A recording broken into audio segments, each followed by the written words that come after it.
We're back, guys. I hope everybody had a great Thanksgiving with friends, with family, whoever you spent it with. I hope all my fellow Slavs are having great Slavas with their family. I played one of the chess bras. We're going to be looking at 3 games I had on this road to 2,700. The first is going to be against Aman Hambleton. The next two are going to be against an international master. Since the thumbnail is going to be about the chess bras, I'll play this game first, even though it's the lowest quality. It's a goofy game. It goes back and forth. You guys will see how it ends. And then we're going to go from there. The other 2 games are very high quality, might I say. But it's been a crazy month. This month I played Nigel Short on chess.com, Timur Rajabov. I played this guy. I played many other guys like this guy who don't stream. Somebody commented I have a similar personality to Aman Hambleton. I'm not so sure. I don't watch them, but I do have my doubts because I'm a very unlikable person. And from what I know, everybody likes these people. They're also GMs, so maybe that is why. But yeah, we're going to get into it. But before we get into it, I'm going to put my hair in a ponytail because it's been pissing me off. And yeah, so everybody go make fun of me in the comments for rocking a ponytail. It will not hurt my feelings. Reason I have long hair, we're going to do a fun fact. We're going to vent because we do that. Why I have this hair is my dad had this hair, and people call me a carbon copy of my dad. That's like the best thing you can say to me because I have a bunch of respect for him. And yeah, I have his hair, and I like it that way. So that is why I have long hair. And, most people nowadays, they care more about seeming good than being good, and I just wish that was not the case, but it is. So your job, I feel like, is to be like this to society because it deserves it, and it's gone rogue. But this is a chess video, and we're playing the French, and now we're out of theory already on move 3. But I played a couple more moves of theory: d4 kicking the knight, c5 defending the pawn, and he went pawn to c3. So yeah, low quality game. Last 2, magnificent. Knight c6, I fell into an opening trap. I'm just coping at this point. So I lose a pawn. We're going to keep trying to defend it. The second I saw queen a4, I was like, oh boy. But that's what happens. You live, you learn. You never make the same mistake again if you actually learn. And that is what we did. So b4 bishop, what we're going to do, right? Hindsight is 2020. Knight to e7, and as you can see, he dislodged my knight, so now he's going to win the pawn. Very nice. But I still felt like this was not the end of the world, because I liked where my pieces were, and I didn't really like where his pieces were, especially after knight f4. Like, you're getting into the position. Things are good. So we get into the position, and things are good. Pawn to g3. What is black's best move here? I took the bishop, which apparently was not the best move. The best move is knight to h3, which is a move that is above my pay grade, I would say. If I had to imagine, it would be building pressure on f2, but I couldn't tell you. I was still happy with this. I was like, I'm going to sack a knight. I'm going to blow open the board. I got the bishop pair. His king's in the center. I was pretty happy. All right, knight to e5, a sensible move. Trying to go f4. Knight to d7, also a sensible move. Opening up the queen. That is a good knight, so I'm happy with a trade. I feel a bit more cramped, so trades are good. And then I see knight c6. And, he must have calculated that he was trapping my queen or something, like takes, queen c7, rook c1, bishop a3 of queen d6. Or he was like, this guy's so bad, I'm going to beat him without a knight. Pawn takes, knight takes, queen to g5, saving my queen. I save my queen. And then I play a6. Have you guys ever played the best move without having the best idea in mind? Because that's what I did. I was like, ooh, if he takes, I go bishop here. Maybe I can go bishop b7, connect the... All slow. Don't be slow. g4, and I went queen g6. Like a bozo. What is the best move? The best move is queen takes pawn, and it is just resignable for white at that point. But sometimes I'm bad at chess, so I went queen g6. He went queen a3, and I went pawn e5, opening everything up, looking for sacks, getting tunnel vision, missing a fork in one move. I'm not going to be the only person missing a fork in one move this game. So we get rook takes, queen takes. I'm like, okay, not the end of the world. A little short on time, but we'll manage. Going for cheapos. I get kicked out, get my pawns doubled, but I do have 2 minor pieces for a rook. Someone told me that was pretty good in some cases. Pawn to h5, bishop there. Undoubling my pawns. Hope for rook c1. Now we get rook c1. Let's go. So now we have a fork and we win the rook back. He's still winning, of course, because that knight is out of the game. And 1, 2, that's a lot of pawns. Knight to b3, desperately trying to come back. What is the saving grace black has here, though?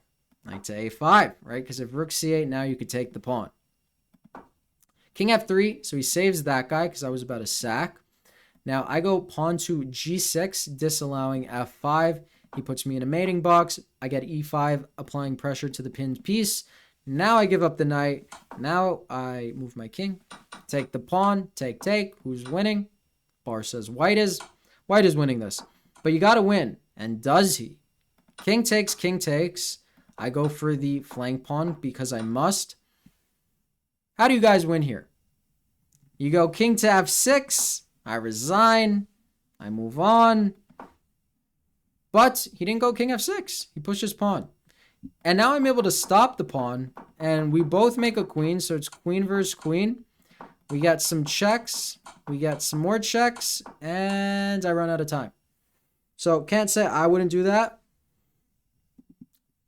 But I got dirty flagged. A loss is a loss. GG's. Thank you for showing me that opening trap. I will learn it. Now we get the fun games. Are you still watching? We get good King's Gambit. We get King's Gambit accepted. We get Fischer defense. Do you know the origins of the Fischer defense? The origins of the Fischer defense are Fischer got stomped on by Boris Spassky in a King's Gambit accepted. Then Fischer locked himself in his room, stared at the ceiling for a month in disbelief, in disappointment, in unhappiness, as all chess players do when they lose a chess game. Studied it, refuted it, picked out a new line, found the move d6, came out, said, I refuted the King's Gambit, front page newspaper, boom, he refuted the King's Gambit. It is a good line, though, all jokes aside. And it wasn't really a joke, that's kind of what happened. G5 is a mistaken move order that I get sometimes. You play like this, and it's like an Algier Gambit, but you don't need to give up a knight. You go d4, own in on this pawn on f4. If they really want to go f6, then this is very good. You have 2 bishops. They are snipers. They will lose the game pretty quickly. But the correct move order is h6, so good job, slide away. All right, he attacks my pawn. I defend the pawn. He goes knight h5. Typically here I get bishop to g4. I go pawn to d4, attacking the pawn. They go knight to h5, defending the pawn, and you have the beautiful knight to e5 here. Oh, I like these symbols. I might keep it on whatever this mode is. This is cool. They're popping up. They usually don't. If bishop takes, as you could see, double question mark, that is a checkmate. So you might say, hey, they don't need to take. That is true, but it's still pretty good for white, right? If they take, that is a clearance sacrifice. If they move the knight, they get mated. And these complications work in your favor. I've also gotten queen takes and bullet before. You go queen c8 check, and after queen d8, do you see the tactic? Deflection. Boom. Bishop takes f7, and if king e7, queen e6, that is mate.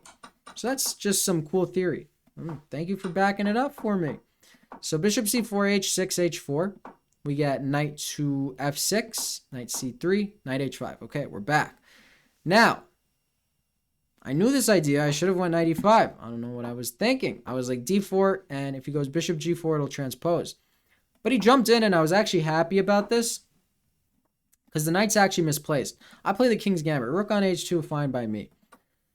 Knight takes e4. Again, I knew this was bad, but I got the continuation wrong. You should take it, and after the pin, you should go queen e2, and you're not pinned. Sorry, after d5, you should go queen e2, and then the complications work in your favor. That's what I meant to say. But I took on f7. I took on e4. It's kind of like a Petrov, many Petrov positions as of recent. But he goes bishop f5. No. Where are the moves? There it is. Bishop f5. Why is that a bad move? Can you find it?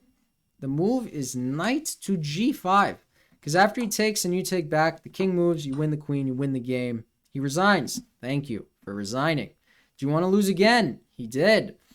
All right. Again, it is a French because I dropped the hippopotamus, although I am going to make a video on it. Thank you for who commented about that. I'm going to work on the thumbnail. It's going to be like the elephant gambit one. Fantastic. All right.